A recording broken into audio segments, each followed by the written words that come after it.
For today's video mga kapersa, may panibago naman tayong i-repair ito. Bagong reformat, walang laman mga kapersa. Lagyan muna natin ito ng program mga kapersa at saka application. Ito kapersa ay hindi pa siya genuine ang kanyang OS. Okay, yan. Gawin natin siyang genuine mga kapersa. Okay. Open natin natin USB dito. Ito, yan. Meron ditong activator kapersa na pwede natin magamit. Ayan, ito.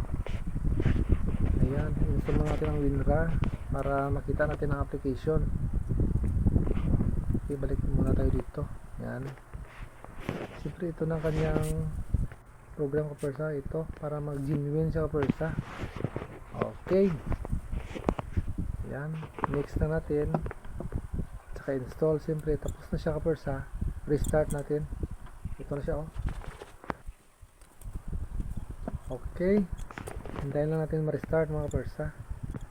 Ayan, tanggalin muna natin ito and then control delete alt. Ayan, balik natin ang USB. Ito kapersa, open muna natin, properties muna natin. Ayan kapersa, genuine na siya kapersa. Ayan, next naman natin i-connect natin sa wifi kapersa. Ayan, dito kapersa ang mga installer na kuan, pili ka na lang kung anong gusto mo. Complete na siya ang package niya. Ito kapersa, okay. Hintayin lang natin na loading mo siya. Ito kapersa, yan, itong program na unahin natin, itong DirectX ito. Ayan, para sa mga application, mga games, pagganahin niya, mga programs. Okay, done na kapersa. Tingnan natin muna natin sa control panel. Ito kapersa, yan, good na siya. Next naman kapersa ang ating Google. Okay, open natin. Ito ang Google kapersa. Click natin dito, enter. Ayan, automatic download na siya kapersa. Hindi ka na magproblema. Oh, done kapersa. Okay, ayan, exit natin. Siyempre, ito naman ang next natin. Ayan, okay. Para sa movies, music, okay yan. Click natin number, install. Okay. Yan kapersa, nag-automatic install siya. Ayan. Okay, save. Done na kapersa ang natin, application na isa. Exit naman tayo, ayan.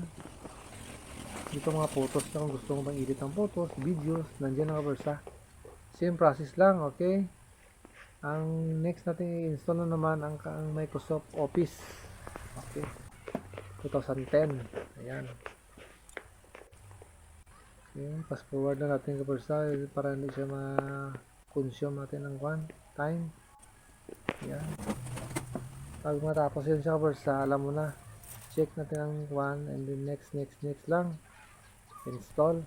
Yun na kapersa, easy lang. Password natin ng konti. Ayan. Okay, close program. Tingnan natin dito kapersa kung okay na ba. Yan, send to desktop. Okay, view natin sa mas malaking view. Ayan na kapersa, done na. Pagkanahin natin kapersa kung gumagana siya. Oy, okay, thank you for watching.